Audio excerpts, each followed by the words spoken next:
Hey, hi. Welcome to another inspirational episode of Bus by Millionaire. Um, Today is International Women's Day, and I've got a lot of inspirational women in my life. My wife, my sisters, my sister-in-laws, my mother-in-law, a lot of ladies I work with, and even my aunts. But in particular, I want to call out one today would be my mom for a lot of reasons. The most being related to, outside of all the stuff she's done for us, but most being related to real estate. And so I thought it'd be a really good topic to talk about it here. So I like to call my mom the OG Airbnb host. Before Airbnb was a thing, my mom was Airbnb our place. And and what they call house hacking, she was doing that back, I don't know, 40, 45 years. And we had this house that she was not only running a business with my dad, but she was doing a lot of the work. My dad did work too, but really it was her. And uh, so we had this house, it was 3 floors. There was a business, a retail component, a little takeout restaurant. So we had a little roti shop, and we lived in the basement, and we lived on the main floor.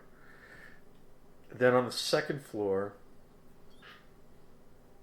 we had another kitchen, a bedroom, another bedroom, which was my bedroom, and a bathroom.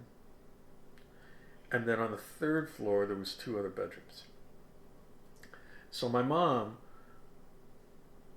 rented out that bedroom on the second floor, then the bedroom on the third floor, and the other bedroom on the third floor. And my bedroom was there on the second floor as well. And she would rent this out to uh, guys. And back then they'd pay week to week or month to month. And, and it wasn't weird to me, but it was like, that was normal. So I would share the bathroom on the second floor, was the bathroom that all those other guys used, and I used it too, me and my brother. And that was normal. It was just like, okay, yeah, that's what you do. And we would use the kitchen on the main floor that was our living area. So on the main floor, we had our kitchen, our living room, my mom's bedroom, and the house was separated by locked doors. So these guys would come in through the front door and go up to their apartments, and that's how we lived. And it was, when I look back on it, I go, that's kind of Airbnb, a version of Airbnb, and what people would call house hacking now, where she was using uh, renters to help pay for stuff. And why not? Because if you looked at the house back then, it was basically, it was 2 bathroom. No, it was actually 3 bathrooms. Well, 2 full bathrooms, 3 full kitchens, and then it was 1 bedroom, 2 bedroom, 3 bedroom, 4 bedroom, 5 bedroom. It's like we weren't using it all, and she said, "I'm just gonna rent it out." The house was right next to the subway station, and and it was never empty. Those rooms were never empty. They were always rented out. There was no like danger to us or anything like that. Well, there was. I I think I had a lock in my room. I'm not sure, but it was just the way people did things back then. You rent out a room, and we always had great tenants. Now and then there's a little dust up or something, but nothing major. But she was the original uh, OG Airbnb host, and I think a whole lot of my inspiration comes from that, and the whole idea of why I got into real estate felt like it was I grew up in it. I grew up renting or being in an environment where people rent out rooms or apartments and stuff like that. So it wasn't a big leap for me to go, hey, I'm going to get into renting out places because it's what I grew up with and it's what I knew.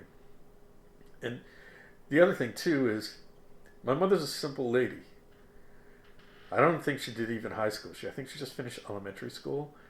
They came here, they rented out this place, and they eventually bought it, and they opened a business. They opened a takeout restaurant, and they did this, for lack of a better term, Airbnb type of rental in the house. They had no education. They just had to do. They just had to make it happen, and they made it happen. And it wasn't easy, but they did quite well for themselves. And I always look back on those days and think they could do it. And if they could do it, then I could do it. If I could do it, then I think anyone else can do it. You just have to put in the work. I remember my dad writing the sign for the menu in the restaurant and, well, the takeout place. And he hand painted that sign up there himself. Hand painted it. What does he know about hand painting signs? Nothing. But he knew he had this business and he had to get it going, and he wasn't going to go farm it out to anybody. It wasn't like you can do now and get things done. You had to do it yourself. And when we had to rent out the places, how do you get them rented out? You go get these little signs that you stick in the window that says room for rent. And she would put those signs in the roti shop, and that's how people would see them, and that's how they'd come in and ask about renting it out. And I don't even think those places were, I think they were furnished. I think we had like a bed and a dresser, and you could come in and rent it out. Yeah, they weren't unfurnished. They were furnished with just a bed and a dresser. And we'd always have folks that were there. We had people there for years, like 5, 6, 7 years. Funny thing, just yesterday I was at Home Depot and I bumped into a guy there that used to come to the roti shop, and back when we used to rent out, and he was friends with one of the guys that used to rent in one of our units up there.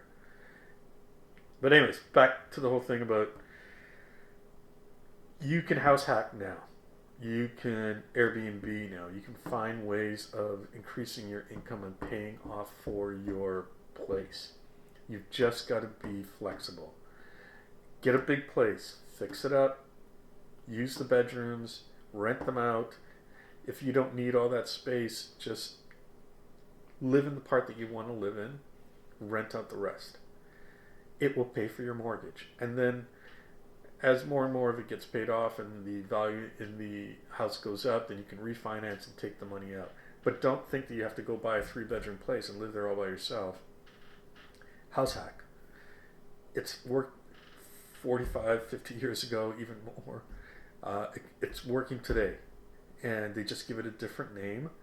But it's not that hard to do, and it can help you cover the costs for your mortgage and even for your investments. Like if you get a place that you just want to have as an investment property, split it up.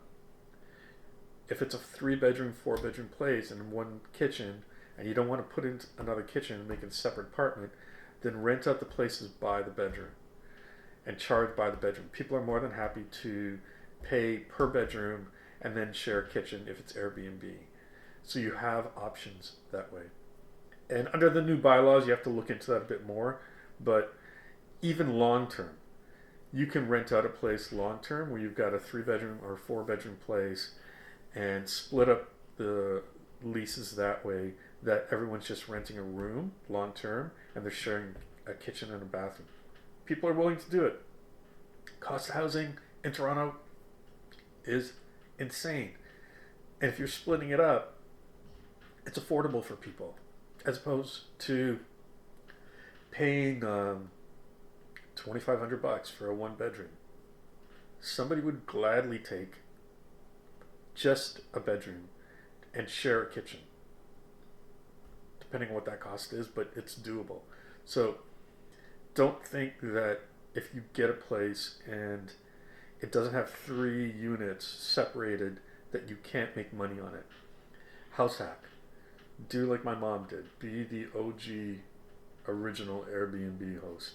You will be able to cover your costs and cover that investment and get into the real estate market. There's lots of ways to do it. Thanks. Busboy Millionaire out.